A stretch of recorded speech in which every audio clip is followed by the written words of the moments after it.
Hello everybody, we're going to do a quick tour of Plickers. When you go to the website plickers.com and log in, this is going to be your open screen. It goes to your library screen right there. It's blacked out. You're in your library. And this is where all of your questions go. All the questions you're going to put on the screen to ask the students. So I have one folder right here. It is my demo folder. I have my 3 questions on here that I use for my training. You can add a question by clicking new question, or you can actually do another folder underneath demo.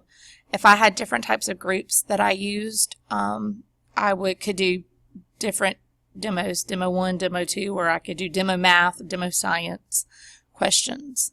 Over here, if you want to add a whole new folder, not underneath demo, but just in my library, if you'll click back up here on my library and then click new folder. So let's say you teach 9th grade algebra. I don't know. So we could type in 9th grade algebra. Click save.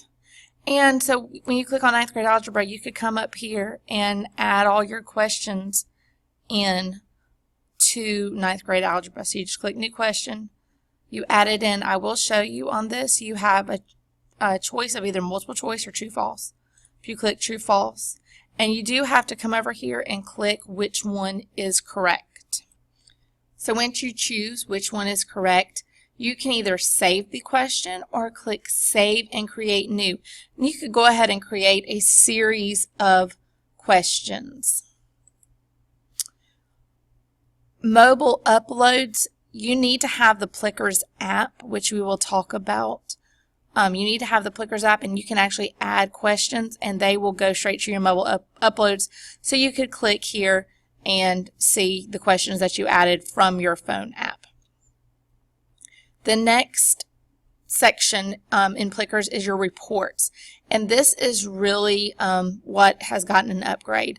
So you have the question history. This is what I have done this school year, and it just witches where we see information on a computer, and it shows me how many got it right. Nobody actually got this one right. It was just a few people we were working on this with. But what is the best is the score sheet. Okay, I don't have anything in my score sheet because since this has come out, I have not used it. But inside the score sheet, when you start using it, you can see your students' names as well as what questions they got correct, what questions they got wrong, what they marked for their answer, and so on and so forth. So what you see here is what you can now export from Plickers, and it tells you the student, in this case it's the student number, or it may be name. I'm not going to reveal the names. It will give you the student name here. It tells you what card number. So if you have a roster with all your card numbers and the name that matches up, you can tell just from their card number. It tells you if they got 100% correct, 0% overall. This class made a 68. Question 1, or the first question right here, did they get it correct? Did they answer it? Because sometimes the students may not answer it. Here are the 2 questions that were actually asked. This first question that was asked was a survey question. You can see the student didn't answer it. If it's the dashes, that means they didn't answer it. This student answered the survey question but did not answer the question that was correct. So there's actually 2 questions here, but if you notice there's only one. The survey question does not count for correct or incorrect because the survey, it's just a survey. There is no correct or incorrect question on the survey question. So our next section is the classes section, and this is where you will go in to add your class. So I'm going to do a demo about adding a new class. You can click here, click add new class. Put your class name. If it's first period, you want to put first period. If you want to put the specific class what you're teaching, you can do that. What year, what grade they are in.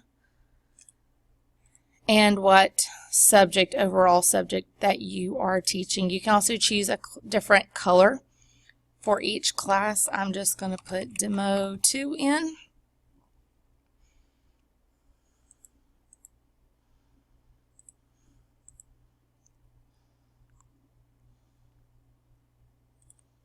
Okay, I'm going to choose purple and click Save.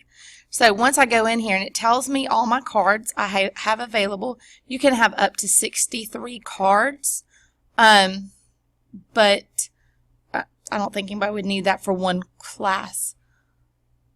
You can add a roster, which this is going to be your best way. You can actually go in and add a whole roster. You can go into Infinite Campus, go to Reports, and copy and paste your roster into Microsoft Word, kind of clean it up in there, and then copy and paste it into Add a Roster.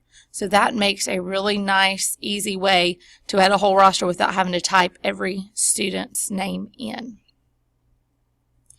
Once you get all the names in here, you just click Save and your roster is made.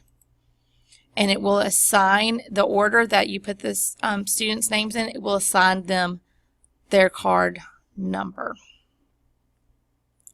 Now, live view up here at the top. This is what it's going to look like. You will pick up your phone, you will open your Plickers app, and you will choose your question that you are going to ask the class from your Plickers app, and it will show up on the screen. So when I opened up my Plickers app, it let me choose what questions I wanted to choose from. I chose from my demo, and then I chose my demo class. That's who I wanted to ask this question to. And as you can see, it pulls the question up.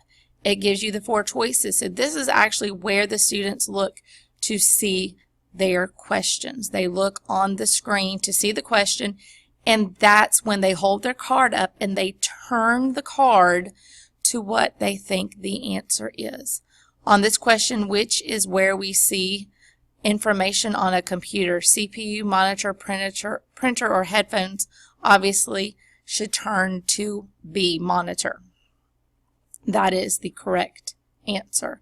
You can come over here and click Reveal Answer after people have tried, and when they hold their cards up, you will be able to see, it will light up who has answered.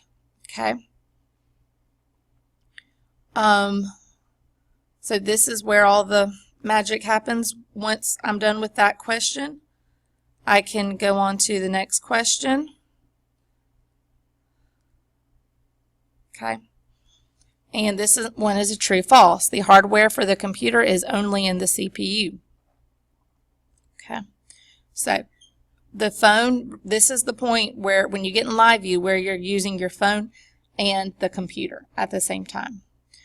All right, so for now, kind of some basics right here. Cards, if you see the word cards right here, this is actually where you go to get your Plickers card set. So they have different types. The large cards are going to be on a full sheet of 8.5 by 11 paper. Standard cards are going to be 2 cards per sheet of paper. So that's closer to a 5 by 7, and that's what I have for our demonstration today. There also is some good frequently asked questions. One thing you need to make sure with these cards is that you do not laminate them. If you laminate them and you try to scan with your scan them with your phone, scan the answers, it will not work. So please make sure that you do not laminate them. Doing them on cardstock, printing them on cardstock is a good option, and even if they're almost completely torn in two, they will still scan with your phone. If you have any other questions, please don't hesitate to ask or to email me. Thanks so much.